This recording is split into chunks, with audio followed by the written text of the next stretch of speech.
भाभी जैसा कर रही है वैसा भुगत भी रही है।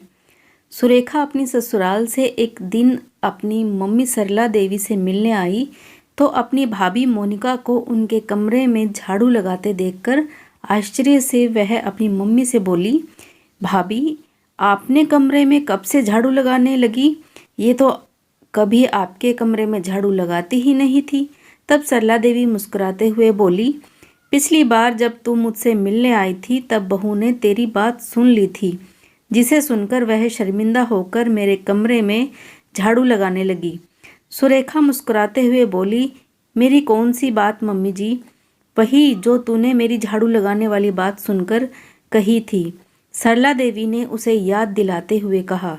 तब सुरेखा को वह बात याद आई थी जब वह पिछली बार अपनी मम्मी से मिलने आई थी। उस वक्त उसकी मम्मी अपने कमरे में झाड़ू लगा रही थी। झाड़ू लगाने के बाद जब वह सुरेखा के पास बैठी तब वे दुखी स्वर में सुरेखा से बोली, बहू मेरे कमरे में झाड़ू भी नहीं लगाती, जिससे इस उम्र में भी मुझे अपने कमरे में खुद ही झाड़ू लगानी पड़ती है। मेरे भाग्य में तो बहू का सुख भी नहीं है। मम्मी की बात सुनकर सुरेखा बोली, मम्मी भाभी के भाग्य में भी बहू का सुख कहाँ है? भाभी जैसा कर रही है वैसा ही भुगत भी तो रही है। देखो बहू के होते हुए भी भाभी अपने कमरे में खुद ही झाड़ू लगा रही है। यदि भाभी आपकी सेवा करती तो आज उनकी बहू भी उनकी सेवा करती, उनसे अलग होकर ना रहती। संयोग से उसकी भाभी मोनिका ने कमरे में झाड़ू लगाते वक्त सुरेखा की बात सुन ली थी। मोनिका बेहद स्वार्थी स्वभाव की औरत थी जो ना तो कभी अपनी सास के कमरे में झाड़ू लगाती थी और ना ही उनके कपड़े धोती थी। बस सुबह शाम के वक्त उन्हें खाना देकर उन पर खाने के लिए ताना मारकर ऐसा एहसान जताती थी जैसे यह उनकी बहुत सेवा करती हो। सुरेखा के एक भतीजा था राहुल, जिसकी शादी कुछ समय पहले ही धूमधाम से अंजलि से हुई थी।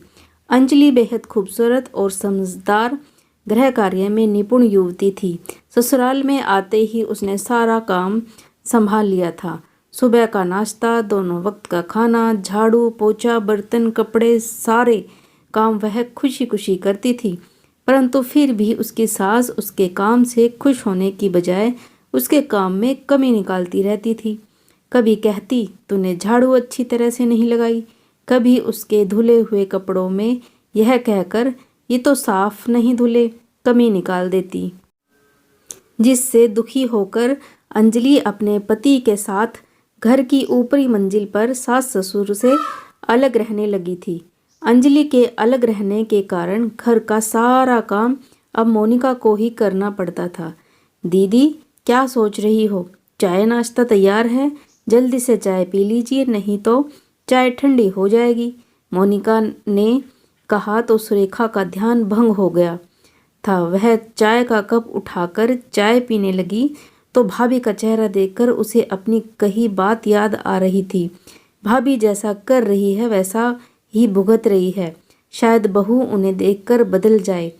यही सोचकर वह सुरेखा की बातें सुनकर अपनी सास के कमरे में झाड़ू लगाने लगी। तो फ्रेंड्स, कैसी लगी आपको ये कहानी कमेंट सेक्शन में ज़रूर बताएं। वीडियो पसंद आई हो वीडियो को लाइक शेयर और सब्सक्राइब जरूर करें। कहानी सुनने के लिए आपका बहुत बहुत धन्यवाद।